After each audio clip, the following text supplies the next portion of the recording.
Hello दोस्तों, स्वागत है आपका माय सिमली एजुकेशन में। आज हम सच्ची घटना पर आधारित कुछ प्रेरक कहानियां लाए हैं जो गीता प्रेस गोरखपुर से प्रकाशित हुआ है। इसके लेखक हनुमा प्रसाद पोद्दार है। तो आइए रोचक कहानियों का आनंद लें। अद्भुत क्षमा। एक युवक था, उसका नाम था किशोर। वह अपने घर से व्यापार के लिए निकला था। रास्ते में एक व्यापारी से उसकी भेंट हो गई। दोनों उस दिन साथ साथ चले और संध्या को एक ही धर्मशाला में पास पास सो गए। दूसरे दिन किशोर जल्दी उठा। व्यापारी को उसके साथ नहीं आना था। वहाँ से दोनों को अलग अलग मार्ग पकड़ना था, इसलिए किशोर चल पड़ा। धूप निकलने से पहले वह कुछ रास्ता पार कर लेना चाहता था। किशोर थोड़ी दूर गया था कि पीछे से दौड़ते पुलिस के सिपाही आए। रात में किसी ने धर्मशाला में उस व्यापारी की हत्या कर दी थी। पुलिस ने किशोर की तलाशी ली तो उसकी गठरी में से रक्त में डूबी एक कटरा निकली। किशोर को बड़ा आश्चर्य हुआ। पुलिस ने उसे बंदी कर लिया। उसने अपने को सर्वथा निर्दोष बताया, किंतु उसकी बात पर अब कौन विश्वास करता। उसके पास अपने 8,000 रुपये थे। सबने समझा कि उसने व्यापारी को मारकर ये रुपये छीने हैं। अदालत ने उसे आजीवन कारावास का दंड दिया। किशोर जेल चला गया। वह बहुत सीधा और परिश्रमी था। जेल के अधिकारी और दूसरे बंदी उससे प्रसन्न रहते थे। बरस पर बरस बीतने लगे। वह बूढ़ा हो गया। उसके बाल पक गए, शरीर में झुर्रियाँ पड़ गई। एक दिन कुछ नए बंदी जेल में आए। जब नए बंदी जेल में आते हैं तो पुराने बंदी उनसे उनका परिचय और जेल में आने का कारण पूछते ही हैं। पूछने पर पता लगा कि हरदयाल नामक एक बंदी उन नए बंदियों में उसी गांव का है जिस गांव का किशोर था। किशोर ने उससे अपने घर के लोगों का हाल चाल पूछा। हरदयाल ने भी किशोर का परिचय पूछा, क्योंकि बूढ़ा होने के कारण अब किशोर पहचाना नहीं जाता था। किशोर को पहचान कर हरदयाल आश्चर्य में पड़ गया। किशोर ने उससे पूछा, भाई तुम तो बाहर से आए हो, कुछ पता लगा कि उस व्यापारी का हत्यारा कौन था? अब तो हरदयाल चौंका। वह बोला, रक्त से सनी कटर जिसकी गठरी से मिले उसे छोड़कर दूसरा कौन हत्यारा हो सकता है? किशोर चुप हो गया। लेकिन चोर की दाढ़ी में तिनका की कहावत है। हरदयाल को लगा कि किशोर जान गया है कि व्यापारी का हत्यारा हरदयाल है। कहीं किशोर यह बात जेल के अधिकारियों को बता न दे। इस भय से हरदयाल ने उसकी हत्या कर डालने का निश्चय किया। अब हरदयाल धीरे धीरे किशोर के कमरे की दीवार में सेंध बनने लगा। एक दिन रात में दीवार फोड़कर वह किशोर के कमरे में पहुंच गया और उसकी छाती पर चढ़ बैठा। लेकिन उसी समय रात को पहरा देने वाला सिपाही के आने की आहट मिली। हरदयाल सेंध के रास्ते झटपट भाग गया। दूसरे दिन जेल में हलचल मची। किशोर के कमरे में बाहर से किसी ने सेंध लगाई थी। पहरे का व्यापारी कहता था कि किशोर की छाती पर चढ़े एक आदमी को उसने देखा था, जो झटपट भाग गया। जेलर ने किशोर से पूछा तो वह बोला, मैं उसे जानता तो हूँ, किंतु उसका नाम नहीं बताऊंगा। उसने मेरा अपराध किया और मैंने उसे क्षमा कर दिया। जब किशोर जेलर के पास लौटा, हरदयाल आकर उसके पैरों पर गिर पड़ा। उसने रोते हुए कहा, किशोर तुम देवता हो, तुम मुझे क्षमा कर दो। व्यापारी की हत्या मैंने ही की थी। मैं उसी दिन तुम्हारी भी हत्या करना चाहता था, परंतु मुझे लगा कि धर्मशाला में कोई जाग उठा है। मैंने कटार तुम्हारी गठरी में छिपा दी और भाग गया। कल रात भी मैं तुम्हारी हत्या करने गया था। अब मैं अपना अपराध स्वीकार कर लूँगा। तुम जेल से छूट जाओगे। किशोर बोला, भाई मैंने तुम्हें क्षमा कर दिया, भगवान तुम्हें क्षमा करे।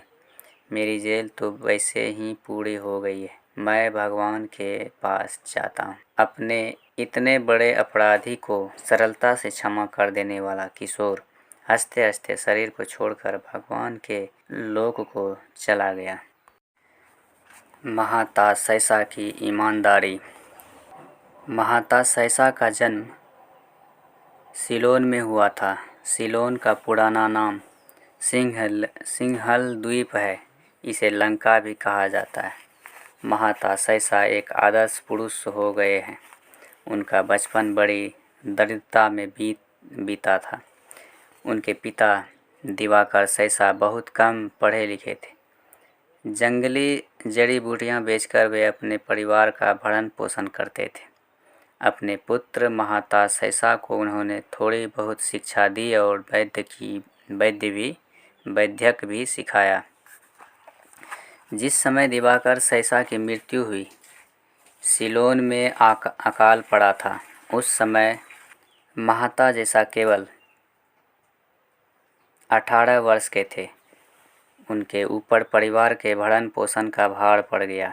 एक तो वे लड़के थे, दूसरे उनके गांव में दूसरे भी कई अच्छे वैद्य थे। महाता से द्वेष रखते थे और रोगियों को भड़काया करते थे। महाता को वैद्य का कुछ भी ज्ञान नहीं है। वह तो रोगियों की बीमारी बढ़ा देता है। इन सब कारणों से महाता को वैद्यकश से जो 4-8 आने मिलते भी थे, वे भी बंद हो गए। उनको और उनके परिवार को कई बार केवल पानी पीकर जाना पड़ता था। उनकी माता दूसरों का अन्न पीसती थी और उनकी बहन फूलों की माला बनाती थी, जिसे वे बेच आते थे। इस प्रकार वह परिवार बड़े कष्ट में जीवन बिता रहा था। अचानक एक दिन सिंहल द्वीप के एक प्रसिद्ध धनी का पत्र महाता को मिला। उस धनी का नाम लारेटो बेंजामिन था। महाता के पिता लारेटो के पारिवारिक चिकित्सक थे। लारेटो बीमार था और उसने महाता को अपनी चिकित्सा करने के लिए बुलाया था। पत्र पाकर महाता लारेटो के गांव गए और उसकी चिकित्सा करने के लिए वहीं ठहर गए। लारेटो का एक बड़ा बगीचा था। किसी समय वह बगीचा बहुत सुंदर रहा होगा, किंतु उन दिनों तो उनके बीच के मकान खंडहर हो गए थे। बगीचे में घास और जंगली झाड़ियां उग गई थी। उसमें कोई आता जाता नहीं था। महाता जड़ी बूटियां ढूंढने उस बगीचे में पड़ाया जाने लगा। एक दिन महाता जड़ी बूटी ढूंढते उस बगीचे में घूम रहे थे। खंडहर में घूमते समय उसका पैर एक स्थान पर भूमि में धंस गया।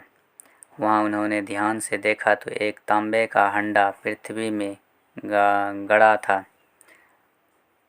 महाता ने उस स्थान के आस पास की मिट्टी हटाई। कई हंडे वहाँ भूमि में गड़े दिखाई पड़े। बड़े कठिन परिश्रम से वे एक हंडे के मुख के ऊपर ढक्कन हटा सके। उसके आश्चर्य का पार नहीं रहा। हंडा सोने की असरफियों से ऊपर तक भरा था। महाता बड़े दरिद्र थे। उनके पास उनके सारे परिवारों को कंगाली के कारण बार बार उपवास करना पड़ता था। उनके सामने सोने की मोहरों से भरी कई हंडे थे और उस उजाड़ बगीचे में कोई उन्हें देखने वाला भी नहीं था। लेकिन महाता के मन में लोभ नहीं आया। वे बोले, बेचारा लारेटो धन की चिंता के कारण ही रोगी है। उस पर ऋण हो गया है। अब वह स्वस्थ हो जाएगा। उसकी भूमि में उसके पूर्वजों का इतना धन गड़ा है, इसका उसे क्या पता था। महाता उसी समय लारेटो के पास गए। लारेटो स्वयं वहां आया। हंडों का धन घर पहुंच जाने पर उसने बड़ी नम्रता और आदर से महाता को 200 सोने की मोहर और 500 रुपये देना चाहा। महाता ने कहा, मैं आपका धन नहीं लूँगा। मैंने आपके ऊपर कोई उपकार नहीं किया है। मैंने तो एक साधारण कर्तव्य का पालन किया है। लारेटो पर महाता की ईमानदारी और सद्व्यवहार का बड़ा प्रभाव पड़ा। आगे चलकर उसने अपनी इकलौती पुत्री का विवाह महाता के साथ कर दिया। एक धनी की एकमात्र कन्या से विवाह करके भी महाता ने ससुर के धन को लिया नहीं। उन्होंने परिश्रम करके ही अपना काम चलाया। अपने परिश्रम तथा उदारता से वे सिलोन में बहुत प्रसिद्ध और संपन्न हो गए थे। कर्ण की उदारता। एक बार भगवान श्री कृष्ण पांडवों के साथ बातचीत कर रहे थे। भगवान उस समय कर्ण की उदारता की बार बार प्रशंसा करते थे। यह बात अर्जुन को अच्छी नहीं लगी। अर्जुन ने कहा, श्याम सुंदर, हमारे बड़े भाई धर्मराज जी से बढ़कर उदार तो कोई है ही नहीं, फिर आप उसके सामने कर्ण की इतनी प्रशंसा क्यों करते हैं। भगवान ने कहा, यह बात मैं तुम्हें फिर कभी समझा दूंगा। कुछ दिनों पीछे अर्जुन को साथ लेकर भगवान श्री कृष्ण धर्मराज युधिष्ठिर के राजभवन के दरवाजे पर ब्राह्मण का वेश बनाकर पहुँचे। उन्होंने धर्मराज से कहा, हमको एक मन चंदन की सूखी लकड़ी चाहिए, आप कृपा करके मंगा दें। उस दिन जोर की वर्षा हो रही थी। कहीं से भी लकड़ी लाने पर वह अवश्य भीग जाती। महाराज युधिष्ठिर ने नगर में अपने सेवक भेजे, किंतु संयोग की बात ऐसी कि कहीं भी चंदन की सूखी लकड़ी सेर आधा सेर से अधिक नहीं मिली। युधिष्ठिर ने हाथ जोड़कर प्रार्थना की, आज सूखा चंदन मिल नहीं रहा है। आप लोग कोई और वस्तु चाहें तो तुरंत दी जा सकती है। भगवान ने कहा, सूखा चंदन नहीं मिलता तो ना सही, हमें कुछ और नहीं चाहिए। वहाँ से अर्जुन को साथ लिए उसी ब्राह्मण के वेश में भगवान कर्ण के यहाँ पहुँचे। कर्ण ने बड़ी श्रद्धा से उनका स्वागत किया। भगवान ने कहा, हमें इसी समय एक मन सूखी लकड़ी चाहिए। कर्ण ने दोनों ब्राह्मणों को आसन पर बैठाकर उनकी पूजा की। फिर धनुष चढ़ाकर उन्होंने बाण उठाया। बाण मार मार कर कर्ण ने अपने सुंदर महल के मूल्यवान किवाड़, चौखटें, पलंग आदि तोड़ डाले और लकड़ियों का ढेर लगा दिया। सब लकड़ियां चंदन की थी। यह देखकर भगवान ने कर्ण से कहा, तुमने सूखी लकड़ियों के लिए इतनी मूल्यवान वस्तुएं क्यों नष्ट की। कर्ण हाथ जोड़कर बोले, इस समय वर्षा हो रही है, बाहर से मंगवाने में देर होगी, आप लोगों को रुकना पड़ेगा, लकड़ी भीग भी जाएगी, ये सब वस्तुएं तो फिर बन जाएगी, किंतु मेरे यहाँ आए अतिथि को निराश होना पड़े या कष्ट हो तो वह दुख मेरे हृदय से कभी दूर नहीं होगा। भगवान ने कर्ण को यशस्वी होने का आशीर्वाद दिया और वहाँ से अर्जुन के साथ चले गए। लौटकर भगवान ने अर्जुन से कहा, अर्जुन देखो, धर्मराज युधिष्ठिर के भवन के द्वार चौखटें भी चंदन की है, चंदन की दूसरी वस्तुएं भी राजभवन में, लेकिन चंदन मांगने पर भी उन वस्तुओं को देने की याद धर्मराज को नहीं आई और सूखी लकड़ी मांगने पर भी कर्ण ने अपने घर की मूल्यवान वस्तुएं तोड़कर लकड़ी दे दी। कर्ण स्वभाव से उदार है और धर्मराज युधिष्ठिर विचार करके धर्म पर अस्थिर रहते हैं। मैं इसी से कर्ण की प्रशंसा करता हूँ। इस कथा से हमें यह शिक्षा मिलती है कि परोपकार, उदारता, त्याग तथा अच्छे कर्म करने का स्वभाव बना लेना चाहिए। जो लोग नित्य अच्छे कर्म नहीं करते और सोचते रहते हैं कि कोई बड़ा अवसर आने पर वे महान त्याग या उपकार करेंगे, उनको अवसर आने पर यह बात सूझती ही नहीं कि वह महान त्याग किया कैसे जाए। जो छोटे छोटे अवसरों पर भी त्याग तथा उपकार करने का स्वभाव बना लेते हैं, वही महान कार्य करने में भी सफल होता है। राजकुमार कुणाल का संयम और क्षमा। सम्राट अशोक का नाम इतिहास में प्रसिद्ध है। उनके एक पुत्र का नाम कुणाल था। राजकुमार कुणाल बड़े नम्र, विनयी, आज्ञाकारी और पितृभक्त थे। प्रजा राजकुमार कुणाल को बहुत चाहती थी। राजकुमार प्रजा के लोगों को सुखी करने का ही उद्योग किया करते थे। राजकुमार कुणाल की पत्नी कंचना भी पतिव्रता और सुशीला थी। सम्राट अशोक की छोटी रानी का नाम तिष्यर्चिता था। सम्राट अपनी छोटी रानी को बहुत चाहते थे, किंतु उसका चरित्र अच्छा नहीं था। वह राजकुमार कुणाल की सुंदर आँखों पर मोहित हो गई थी। राजकुमार अपनी सौतेले माता का आदर अपने माता के समान ही करते थे, किंतु उससे तिष्यर्चिता को संतोष नहीं था। एक दिन अवसर पाकर एकांत में वह राजकुमार से मिली और अपने मन की बात कहने लगी। राजकुमार कुणाल ने हाथ जोड़कर कहा, माताजी, मैं आपको अपनी सगी माता के समान मानता हूँ। अपने पुत्र से आपको कोई अनुचित बात नहीं करनी चाहिए। तिष्यर्चिता ने बहुत चेष्टा की, किंतु कुणाल ने सबके पैरों को छोड़कर उसके मुख की ओर देखा ही नहीं। अंत में तिष्यर्चिता क्रोध में भरकर बोली, मैं तुम्हारे घमंड को चूर कर दूंगी। तुम्हारे इन सुंदर नेत्रों को मैं निकलवा लूँगी, नहीं तो तुम अब भी मेरी बात मान लो। कुणाल ने कहा, माताजी, मुझसे पाप नहीं होगा, वैसे आप जो दंड देंगी उसे मैं माता का उपहार समझकर स्वीकार करूँगा। इतना कहकर कुणाल वहाँ से चले गए। तिष्यर्चिता क्रोध से पागल हो गई। उसी दिन से वह राजकुमार कुणाल से अपने अपमान का बदला लेने का अवसर देखने लगी। संयोगवश तक्षशिला के पास कुछ शत्रुओं ने उपद्रव किया। सम्राट अशोक रानी तिष्यर्चिता की सलाह के बिना कोई काम नहीं करते थे। रानी ने सम्राट को सलाह दी कि शत्रुओं को दबाने के लिए सेना के साथ राजकुमार कुणाल को तक्षशिला भेजना चाहिए। सम्राट ने कुणाल को तक्षशिला भेज दिया। राजकुमार की पत्नी कंचना भी अपने पति के साथ गई।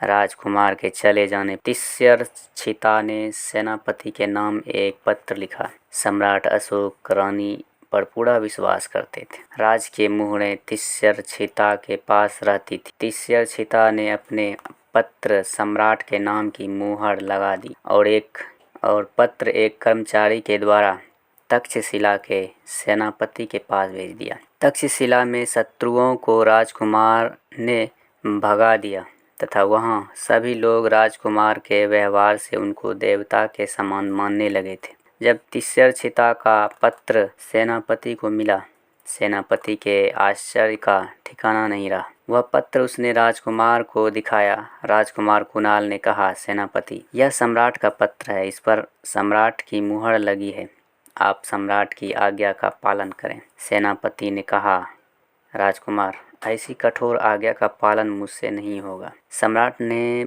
पता नहीं कैसे आपकी आंखें निकलवाने की आज्ञा दे दी। कुणाल बोले, आज्ञा चाहे जैसी दी गई हो, वह सम्राट की आज्ञा है, मुझे और आपको भी उसका पालन करना चाहिए।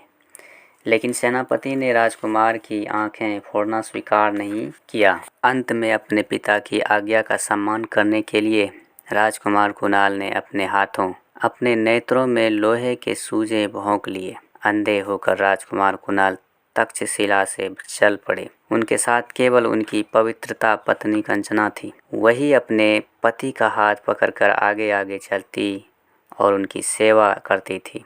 चक्रवर्ती सम्राट अशोक का पुत्र अपनी पत्नी के साथ साधारण भिखारी की भांति गांव-गांव भटक रहा था। राजकुमार वीणा बजाकर गीत गाते और उससे जो कुछ मिल जाता उसी से उन दोनों का काम चलता था। भटकते भटकते कई वर्षों बाद वे पाटलिपुत्र पटना पहुँचे। रात को जब कुमार गा रहे थे, सम्राट ने उनका स्वर पहचान लिया।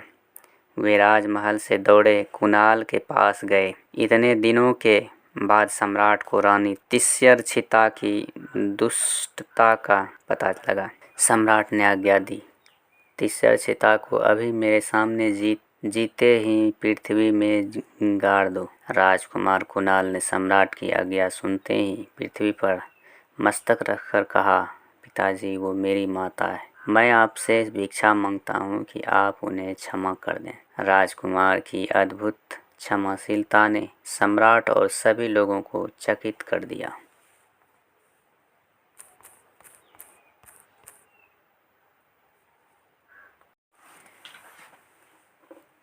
राजा हमीर की शरणागत रक्षा। उस समय दिल्ली के सिंहासन पर अलाउद्दीन बादशाह था। बादशाह का एक प्यारा सरदार मोहम्मद शाह था। मोहम्मद शाह पर बादशाह की बड़ी कृपा थी और इसी से वह बादशाह का मुँह लगा हो गया था। एक दिन की बातें करते समय हंसी में मोहम्मद शाह ने कोई ऐसी बात कह दी कि बादशाह क्रोध से लाल हो उठा। उसने मोहम्मद शाह को फांसी पर चढ़ा देने की आज्ञा दे दी। बादशाह की आज्ञा सुनकर मोहम्मद शाह के तो प्राण सूख गए, किंतु किसी प्रकार वह दिल्ली से भाग निकला। अपने प्राण बचाने के लिए उसने अनेक राजाओं से प्रार्थना की, किंतु किसी ने उसे शरण देना स्वीकार नहीं किया। बादशाह को अप्रसन्न करने का साहस किसी को नहीं हुआ। विपत्ति का मारा मोहम्मद शाह इधर उधर भटक रहा था। अंत में वह रणथंभौर के चौहान राजा हमीर के राज दरबार में गया।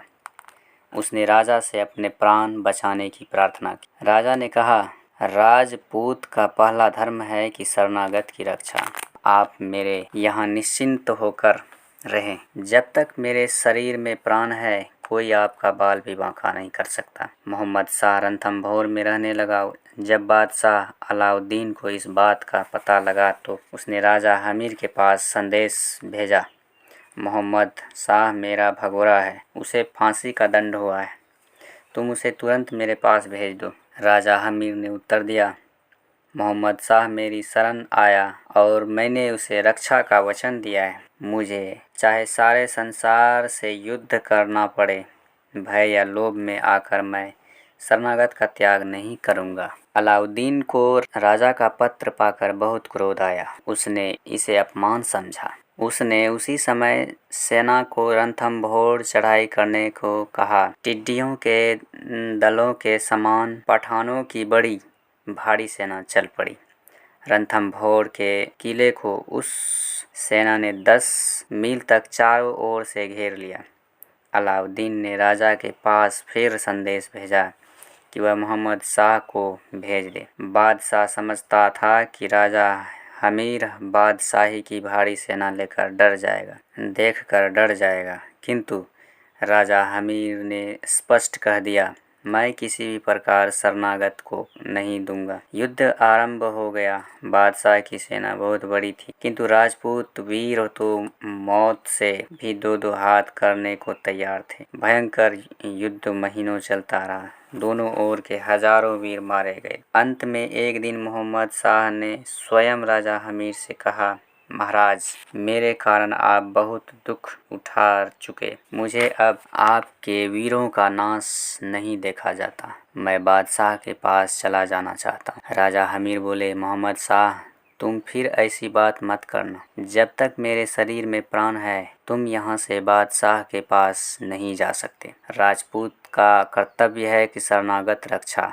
मैं अपने कर्तव्य का पालन प्राण देकर भी करूँगा। जैसे जैसे समय बीतता गया, राजपूत सेना के वीर घटते गए। रणथंभौर के किले में भोजन सामग्री कम होने लगी। उधर अलाउद्दीन सेना में दिल्ली से आकर नई नई टुकड़ियां बढ़ती ही जाती। अंत में रणथंभौर के किले की सब भोजन सामग्री समाप्त हो गई। राजा हमीर ने जौहर व्रत करने का निश्चय किया। राजपूत स्त्रियां जलती चिता में कूद गई और केसरिया वस्त्र पहनकर सब राजपूत वीर किले का फाटक खोलकर निकल पड़े। शत्रुओं से लड़ते लड़ते वे मारे गए। मोहम्मद शाह भी राजा हमीर के साथ ही युद्ध भूमि में आया और युद्ध में मारा गया। विजयी बादशाह अलाउद्दीन जब रणथंभौर के किले में पहुंचा तो उसे केवल जलती चिता की राख और अंगारे मिले। शरणागत की रक्षा के लिए अपने सर्वस्व का बलिदान करने वाले वीर महापुरुष संसार की इस पवित्र भारत भूमि पर ही हुए हैं।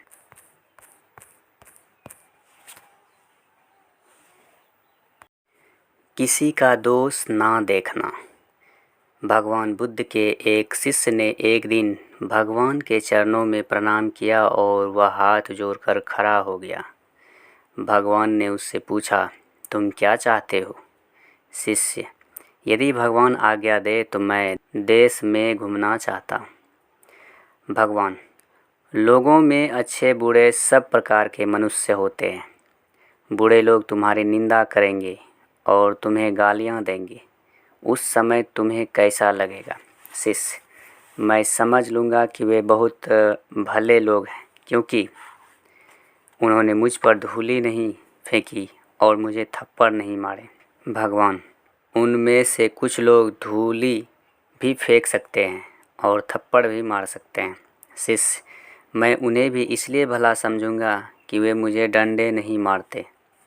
भगवान, डंडे मारने वाले भी 10-5 मनुष्य मिल सकते हैं। शिष्य, वे मुझे हथियारों से नहीं मारते, इसलिए वे डंडे मारने वाले भी 10-5 मनुष्य मिल सकते हैं।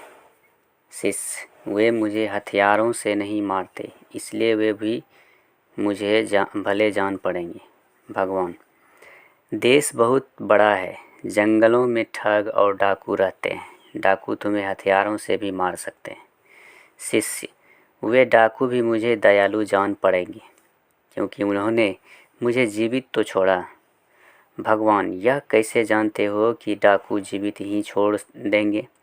वे मार भी डाल सकते हैं। शिष्य, यह संसार दुख स्वरूप है। इसमें बहुत दिन जीने से दुख ही दुख होता है। आत्महत्या करना तो महापाप है, लेकिन कोई दूसरा मार दे तो यह उसकी दया ही है। शिष्य की बात सुनकर भगवान बुद्ध बहुत प्रसन्न हुए। उन्होंने कहा, अब तुम पर्यटन करने योग्य हो गए हो। सच्चा साधु वही है जो कभी किसी दशा में किसी को बुरा नहीं कहता, जो दूसरों की बुराई नहीं देखता, जो सबको भला ही समझता है।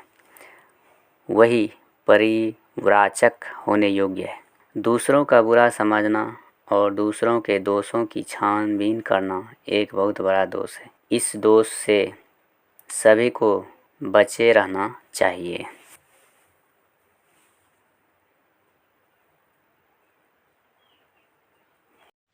एक दयालु नरेश। एक राजा बड़े धर्मात्मा और दयालु थे, किंतु उनसे भूल से कोई एक पाप हो गया था। जब उसकी मृत्यु हो गई तब उन्हें लेने यमराज के दूत आए। यमदूत ने राजा को कोई कष्ट नहीं दिया। यमराज ने उन्हें इतना ही कहा था कि वे राजा को आदरपूर्वक नरकों के पास से आने वाले रास्ते से ले आवें। राजा की भूल से जो पाप हुआ था उसका इतना ही दंड था। यमराज के दूत राजा को लेकर जब नरकों के पास पहुँचे, नरक में बड़े प्राणियों के चीखने, चिल्लाने, रोने का शब्द सुनकर राजा का हृदय घबरा उठा। वे वहाँ से जल्दी जल्दी जाने लगी। उसी समय नरक में पड़े जीवों ने उनसे पुकार कर प्रार्थना की, महाराज, आपका कल्याण हो। हम लोगों पर दया करके आप एक घड़ी यहाँ खड़े रहिए। आपके शरीर से लगकर जो हवा यहाँ आती है उसके लगने से हम लोगों की जलन और पीड़ा एकदम दूर हो जाती है। हमें इससे बड़ा सुख मिल रहा है। राजा ने उन नार की जीवों की प्रार्थना सुनकर कहा, मित्रों, यदि मेरे यहाँ खड़े रहने से आप लोगों को सुख मिलता है तो मैं पत्थर की भांति अचल होकर यहीं खड़ा रहूँगा। मुझे यहाँ से अब आगे नहीं जाना है। यमदूतों ने राजा से कहा, आप तो धर्मात्मा हैं, आपके खड़े होने का यह स्थान नहीं है। आपके लिए तो स्वर्ग में बहुत उत्तम स्थान बनाए गए हैं। यह तो पापी जीवों के रहने का स्थान है। आप यहाँ से झटपट चलें। राजा ने कहा, मुझे स्वर्ग नहीं चाहिए। भूखे प्यासे रहना, नरक की आग में जलते रहना मुझे बहुत अच्छा लगेगा। यदि अकेले मेरे दुख उठाने से इन सब लोगों को सुख मिले, प्राणियों की रक्षा करने और उन्हें सुखी करने में जो सुख है, वैसा सुख तो स्वर्ग या ब्राह्मण लोक में भी नहीं है। उसी समय वहाँ धर्मराज तथा इंद्र आए। धर्मराज ने कहा, राजन, मैं आपको स्वर्ग ले जाने के लिए आया हूँ, अब आप चलें। राजा ने कहा, जब तक ये नरक में पड़े जीव इस कष्ट से नहीं छूटेंगे, मैं यहाँ से कहीं नहीं जाऊँगा। धर्मराज बोले, ये सब पापी जीव है, इन्होंने कोई पुण्य नहीं किया है, ये नरक से कैसे छूट सकते हैं। राजा ने कहा, मैं अपना सब पुण्य इन लोगों को दान कर रहा हूँ, आप इन लोगों को स्वर्ग ले जाएं, इसके बदले मैं अकेले नरक में रहूँगा।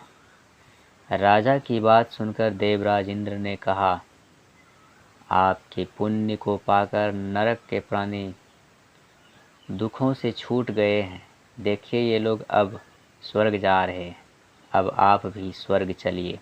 राजा ने कहा, मैंने तो अपना सब पुण्य दान कर दिया, अब आप मुझे स्वर्ग में चलने को क्यों कहते हैं।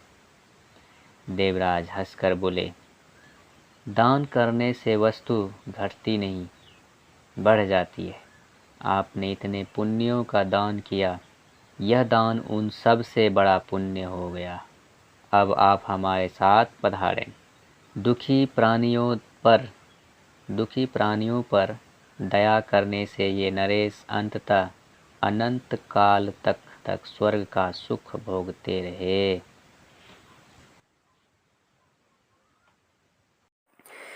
अतिथि सेवा। महाराज रंतिदेव। महाराज संकृति के पुत्र महाराज रंतिदेव बड़े ही अतिथि सेवी थे। हम लोग यात्रा में थके भूखे प्यासे जब कोई घर देखकर वहां जाते हैं तो हमारे मन की क्या दशा होती है, यह तो यात्रा में जिसे कभी थक कर कहीं जाना पड़ा हो उसे पता है। ऐसे अतिथि को बैठने के लिए आसन देना, मीठी बात कहकर उसका स्वागत करना, उसे हाथ पैर धोने तथा पीने को जल देना और हो सके तो भोजन करवाना बड़े पुण्य का काम है। आए अतिथि को फटकारता और निराश करके लौटा देता है, उसके सारे पुण्य नष्ट हो जाते हैं।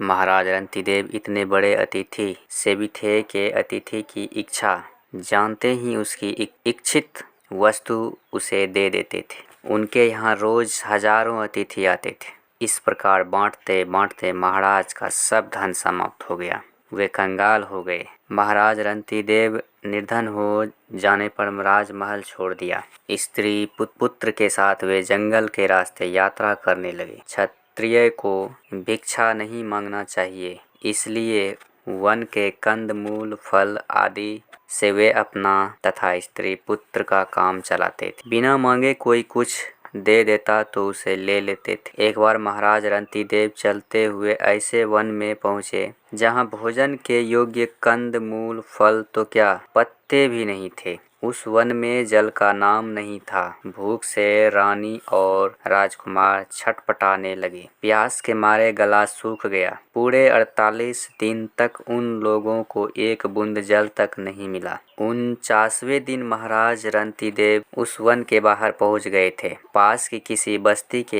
एक मनुष्य ने उन्हें आदर पूर्वक घी मिला खीर, हलवा और शीतल जल लाकर दिया। महाराज रंतिदेव बड़े शांति से वह सब सामान लेकर भगवान को भोग लगाया। 48 दिन के उपवास से मरने को हो रहे महाराज के मन में उस समय भी यही दुख था। जीवन में पहली बार किसी अतिथि को भोजन कराए बिना उन्हें भोजन करना पड़ेगा। उसी समय एक ब्राह्मण वहां आए। वे भूखे थे। उन्होंने भोजन मांगा। राजा रंतिदेव बड़े प्रसन्न हुए। उन्होंने बड़े आदर से ब्राह्मण को भोजन कराया। जब ब्राह्मण भर पेट भोजन करके चले गए तब बचे सामान में से राजा ने स्त्री और पुत्र का भोग उन्हें बांट कर दे दिया। अपना भाग लेकर वे भोजन करने जा रहे थे कि एक भूखा शूद्र आ गया। राजा ने उसे भी भोजन कराया, लेकिन शूद्र के जाते ही एक और अतिथि आ पहुंचा। उसके साथ कई कुत्ते थे। वह अतिथि और उसके कुत्ते भी भूखे थे। राजा ने सब भोजन अतिथि तथा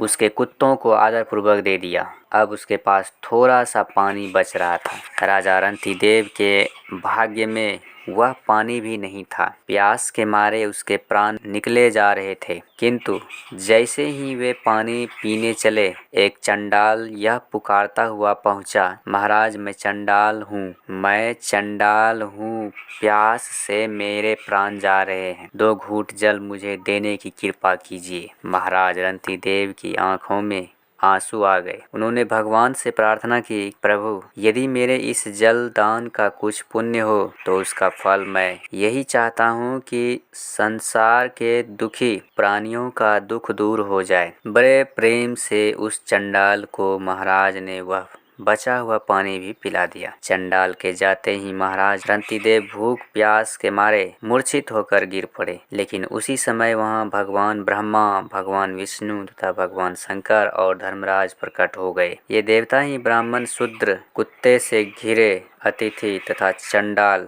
बनकर रंतिदेव के पास आए थे। महाराज रंतिदेव अतिथि सेवा रूप धर्म के प्रवास से ही भगवान का दर्शन प्राप्त किया। लिखित मुनि की सच्चाई। शंख और लिखित नाम के 2 मुनि थे। दोनों सगे भाई थे। दोनों अलग अलग आश्रम बनाकर रहते थे और भगवान का भजन करते थे। ये दोनों मुनि धर्मशास्त्र के बड़े भारी विद्वान थे। इन्होंने स्मृतियाँ बनाई है। शंख मुनि बड़े भाई थे और लिखित मुनि छोटे। एक बार लिखित मुनि अपने बड़े भाई शंख मुनि से मिलने उनके आश्रम गए। शंख मुनि उस समय वन में गए थे। लिखित मुनि भूखे थे। उन्होंने अपने बड़े भाई के आश्रम के वृक्षों में से एक वृक्ष का एक पका हुआ फल तोड़ा और उसे खाने लगे। इतने में शंख मुनि वहां आए। अपने छोटे भाई को आया देखकर उन्हें प्रसन्नता हुई, किंतु लिखित मुनि के हाथ में फल देखकर उन्हें कुछ खेद भी हुआ। उन्होंने पूछा, लिखित यह फल तुम्हें कहाँ मिला? लिखित मुनि ने कहा, भैया यह तो आपके आश्रम के वृक्ष से मैंने तोड़ा है। शंख मुनि बोले, यदि कोई किसी दूसरे की वस्तु उससे बिना पूछे ले ले तो यह काम क्या कहा जाएगा? लिखित ने कहा, उसका यह काम चोरी कहलाएगा। शंख ने फिर पूछा, कोई चोरी कर ले तो उसे क्या करना चाहिए? लिखित बोले, उसे राजा के पास जाकर अपना पाप बता देना चाहिए और पाप का जो दंड मिले उसे भोग लेना चाहिए। दंड भोगने से पाप के दोष से वह शुद्ध हो जाता है। यदि वह इस लोक में पाप का दंड ना भोग ले तो मरने पर यमराज के दूत उसे पकड़कर नरक में ले जाते हैं और बहुत दुख देते हैं। शंख मुनि ने कहा, तुमने मुझसे बिना पूछे मेरे आश्रम के वृक्ष से फल लेकर चोरी का पाप किया है। अब तुम राजा के पास जाकर इस पाप का दंड ले लो और तब यहाँ आओ। लिखित मुनि वहाँ से चलकर राजा के पास पहुँचे। राजा ने उन्हें प्रणाम किया और वह स्वागत सत्कार करने लगा, किंतु लिखित मुनि ने राजा को अपना सत्कार नहीं करने दिया। उन्होंने अपना अपराध बताकर कहा, आप मुझे दंड दीजिए। राजा ने कहा, राजा जैसे दंड देता है वैसे ही क्षमा भी कर सकता है। मैं आपका अपराध क्षमा करता हूँ। लिखित मुनि बोले, धर्मशास्त्र के नियम मुनि लोग बनाते हैं। राजा को तो प्रजा से उन नियमों का पालन करना चाहिए। मैं तुमसे क्षमा लेने नहीं आया, दंड लेने आया। मेरे बड़े भाई ने स्नेहवश मेरा कर्तव्य सुझाकर मुझे यहाँ भेजा है। मुझे अपराध का दंड दो। राजा को मुनि का हठ मानना पड़ा। उन दिनों चोरी के अपराध का दंड था चोर के दोनों हाथ काट लेना। राजा की आज्ञा से जल्लाद ने मुनि के दोनों हाथ काट दिए। दोनों हाथ काट लिए। हाथ कट जाने से लिखित मुनि को कोई दुख नहीं हुआ। वे बड़ी प्रसन्नता से शंख मुनि के आश्रम पर लौट आए और बोले, भैया मैं अपराध का दंड ले आया। शंख मुनि ने छोटे भाई को हृदय से लगाया और बोले, तुमने बड़ा अच्छा किया। आओ अब स्नान करके दोपहर की संध्या करें। नदी के जल में स्नान करके जब तर्पण करने के लिए लिखित मुनि ने कटे हाथ आगे किए तो झट उनके हाथ पूरे निकल आए। वे समझ गए कि यह उनके बड़े भाई की कृपा का फल है। उन्होंने बड़ी नम्रता से पूछा, भैया जब मेरे हाथ उगा ही देने थे तो आपने ही उन्हें यहाँ क्यों नहीं काट लिया? शंख मुनि बोले, दंड देना राजा का काम है, दूसरा कोई दंड दे तो उसे पाप होगा, लेकिन कृपा करना तो सदा ही श्रेष्ठ है। इसलिए तुम्हारे ऊपर कृपा करके मैंने तुम्हारे हाथ ठीक कर दिए। बिना पूछे किसी की कोई भी वस्तु लेना चोरी है। यह बात इस कथा से भली प्रकार समझ में आ जाती है। शरणागत रक्षक महाराज शिवी। उसी नगर देश के राजा शिवी एक दिन अपनी राजसभा में बैठे थे। उसी समय एक कबूतर उड़ता हुआ आया और राजा की गोद में गिरकर उसके कपड़ों में छिपने लगा। कबूतर बहुत डरा जान पड़ता था। राजा ने उसके ऊपर प्रेम से हाथ फेरा और उसे पुचकारा। कबूतर से थोड़े पीछे ही एक बाज उड़ता आया और वह राजा के सामने बैठ गया।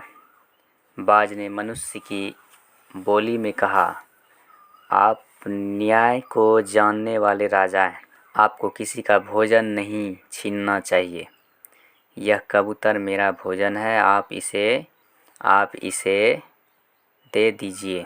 महाराज शिवी ने कहा, तुम मनुष्य की भाषा बोलते हो, साधारण पक्षी तुम नहीं हो सकते, लेकिन तुम चाहो जो कोई हो।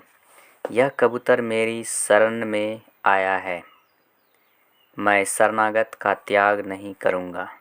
बाज बोला, मैं बहुत भूखा हूँ, आप मेरा भोजन छीनकर मेरे प्राण क्यों लेते हैं? राजा शिवी बोले, तुम्हारा काम तो किसी भी मांस से चल सकता है। तुम्हारे लिए यह कबूतर ही मारा जाए, इसकी क्या आवश्यकता है? तुम्हें कितना मांस चाहिए? बाज कहने लगा, महाराज कबूतर मेरे या दूसरा कोई प्राणी मेरे मांस तो किसी को मारने से ही मिलेगा। सब प्राणी आपकी प्रजा हैं, सब आपकी शरण में।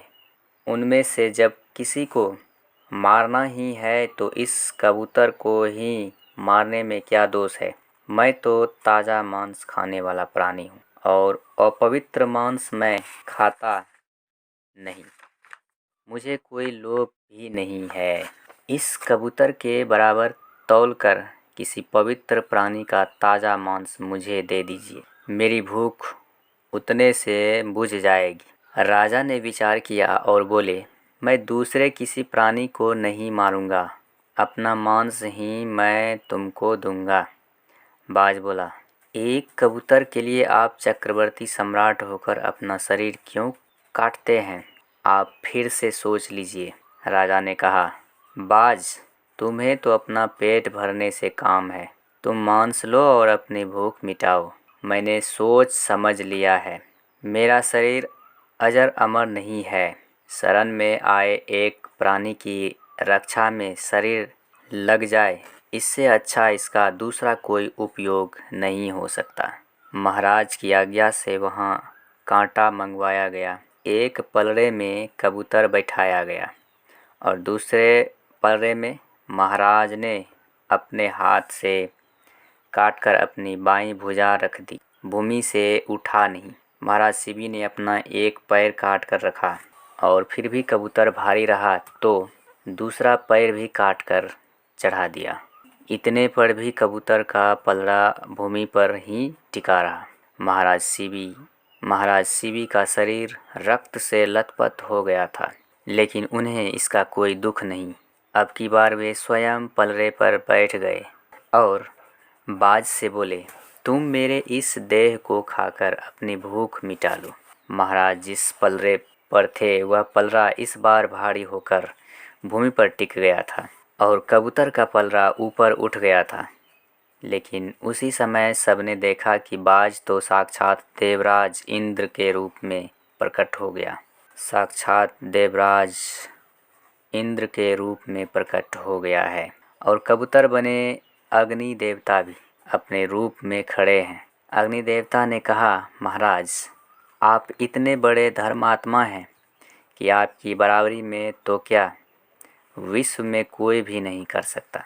इंद्र ने महाराज का शरीर पहले के समान ठीक कर दिया और बोले, आपके धर्म की परीक्षा लेने के लिए हम लोगों ने यह बाज और कबूतर का रूप बनाया था। आपका यश अमर रहेगा।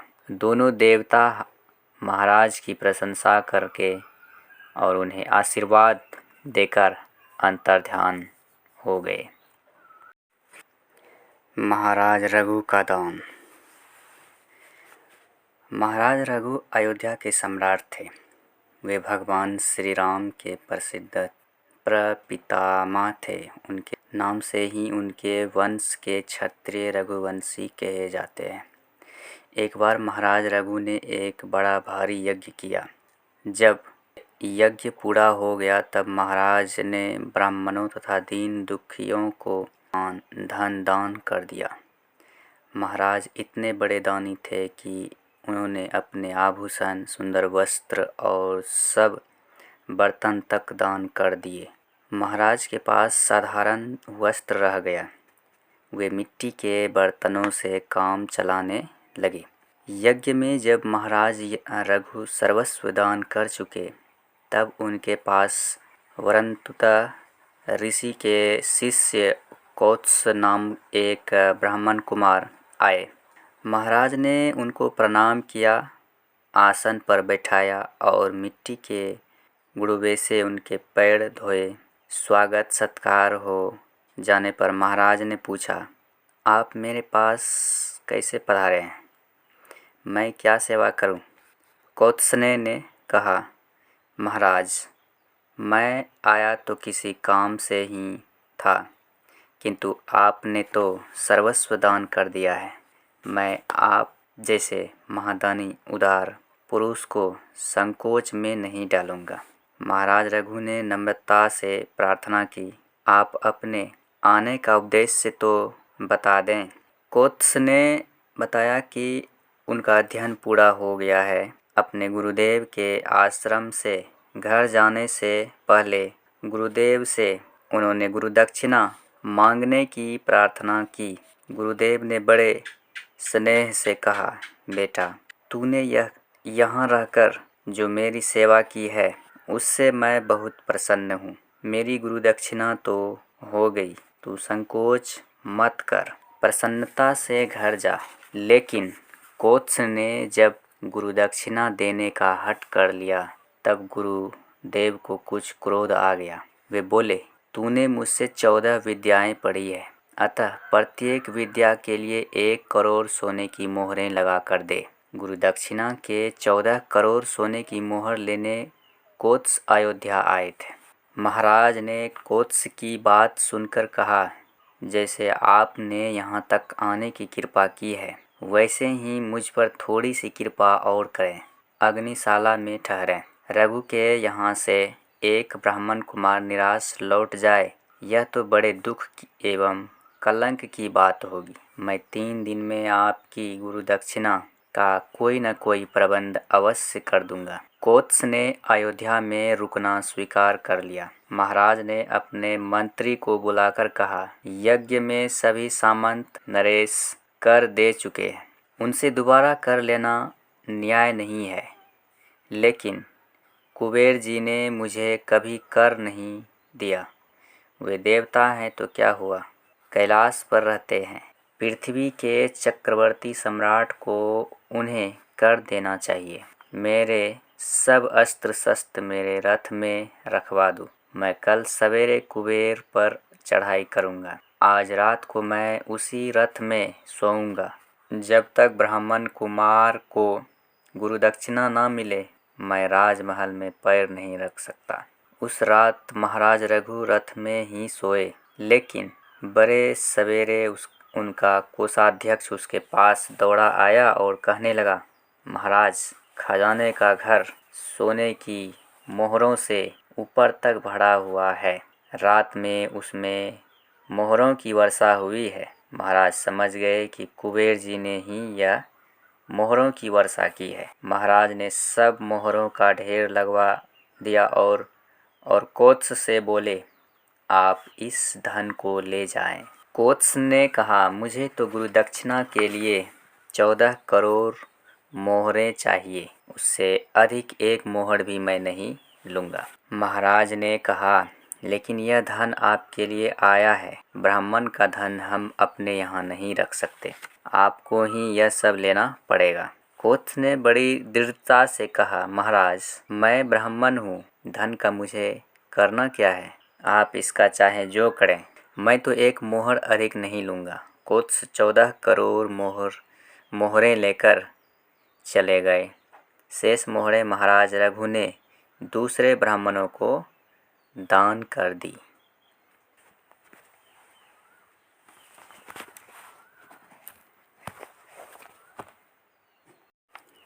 छत्रपति महाराज शिवाजी की उदारता। एक बार रात में छत्रपति शिवाजी महाराज सो रहे थे। एक 13-14 वर्ष का बालक किसी प्रकार उसके सोने के कमरे में छिपकर पहुंच गया। उसने शिवाजी को मार डालने के लिए तलवार निकाली, किंतु जैसे ही तलवार चलाने के लिए उसने हाथ उठाया, तानाजी ने पीछे से उसका हाथ पकड़ लिया। छत्रपति के विश्वासी सेनापति तानाजी उस समय लड़के को पहले ही देख लिया था और वे यह देखने उसके पीछे छिपे छिपे आए थे वह क्या करना चाहता है। शिवाजी की नींद टूट गई। उन्होंने बालक से पूछा, तुम कौन हो, यहाँ क्यों आए? बालक ने कहा, मेरा नाम मालोजी है, मैं आपकी हत्या करने आया था। शिवाजी, तुम मुझे क्यों मारना चाहते हो? मैंने तुम्हारा क्या बिगाड़ा है? बालक, आपने मेरी कोई हानि नहीं की है, लेकिन मेरी माता कई दिनों से भूखी है। हम बहुत गरीब हैं। आपके शत्रु सुभाग राय ने मुझसे कहा था कि यदि मैं आपको मार डालूं तो वे मुझे बहुत धन देंगे। इतने में तानाजी बोले, दुष्ट लड़के, धन के लोभ से तू महाराष्ट्र के उदारता का वध करना चाहता था। अब मरने को तैयार हो जा। बालक तनिक भी डरा नहीं। उसने तानाजी के बदले शिवाजी से कहा, महाराज, मैं मरने से डरता नहीं, मुझे अपने मरने की चिंता भी नहीं है, लेकिन मेरी माँ बीमार है और कई दिनों से भूखी है, वह मरने को पड़ी है। आप मुझे एक बार घर जाने दीजिए। माता के चरणों में प्रणाम करके मैं फिर आपके पास लौट आऊँगा। मैंने आपको मारने का यत्न किया, अब आप मुझे मार डालें यह तो ठीक ही है, परंतु मुझे थोड़ा सा समय दीजिए। तानाजी कहा, तू हमें बातों से धोखा देकर भाग नहीं सकता। बालक बोला, मैं भागूंगा नहीं, मैं मराठा हूँ, मराठा झूठ नहीं बोलता। शिवाजी ने उसे घर जाने की आज्ञा दे दी। बालक घर गया। दूसरे दिन सवेरे जब छत्रपति महाराज शिवाजी राज दरबार में सिंहासन पर बैठे थे, द्वारपाल ने आकर सूचना दी कि एक बालक महाराज के दर्शन करना चाहता है। बालक बुलाया गया। वही मालोजी था। मालोजी ने दरबार में आकर छत्रपति को प्रणाम किया और बोला, महाराज, मैं आपकी उदारता का आभारी हूँ। माता का दर्शन कराया, अब आप मुझे मृत्युदंड दें। छत्रपति महाराज शिवाजी सिंहासन से उठे। उन्होंने बालक को हृदय से लगा लिया और कहा, यदि तुम्हारे जैसे वीर एवं सच्चे लोगों को प्राण दंड दे दिया जाएगा तो देश में रहेगा कौन? तुम्हारे जैसे बालक ही तो महाराष्ट्र के भूषण हैं। बालक मालोजी शिवाजी महाराज की सेना में नियुक्त हो गया। छत्रपति ने उसकी माता की चिकित्सा के लिए राजवैद्य को भेजा और बहुत सा धन उसे उपहार में दिया। जापानी सैनिकों की देशभक्ति। जापान के लोग अपनी देशभक्ति और राजभक्ति के लिए प्रसिद्ध हैं। अपने देश के लिए हंसते हंसते प्राण दे देना जापान के लोग बड़े गौरव की बात मानते हैं। एक बार रूस और जापान में युद्ध हुआ था। रूस जैसे बड़े देश को जापान ने उस बार हरा दिया था।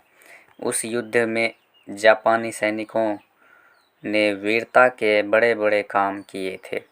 उनमें से 2 उदाहरण नीचे दिए जा रहे हैं। एक किले पर रूसी सेना का अधिकार था। किले के चारों ओर गहरी खाई थी और उसमें से पानी भरा हुआ था। खाई के ऊपर का पुल रूसी लोगों ने तोड़ दिया था। किले में रूस के थोड़े से सैनिक थे, किंतु खाई को पार किए बिना किले पर अधिकार नहीं हो सकता था। युद्ध में उस किले का बहुत महत्व था। जापानी सेनापति के पास खाई पर पुल बनाने का सामान नहीं था। डर यह था कि दूसरे दिन और रूसी सेना वहां आ जाएगी। सेनापति ने कुछ सोचकर सैनिकों से कहा, इस खाई को मनुष्यों के शरीर से भर देने को छोड़कर दूसरा कोई उपाय नहीं है।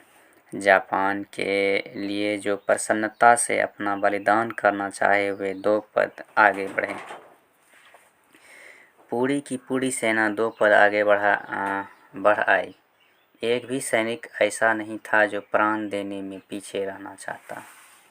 सेनापति ने सबको नंबर बोलने को कहा। उसके बाद उसने आज्ञा दी कि प्रति 5वां सैनिक कपड़े उतार दें और हथियार रखकर खाई में कूद पड़े। एक के ऊपर एक जापानी सैनिक उस खाई में धड़ाधड़ कूदने लगे। खाई उसके शरीर से भर गई। अपने देशभक्त वीर सैनिकों की लाशों के पुल पर से जापानी सेना और उसकी भारी तोपों पुल पार करके ऊपर उस किले पर अधिकार कर लिया।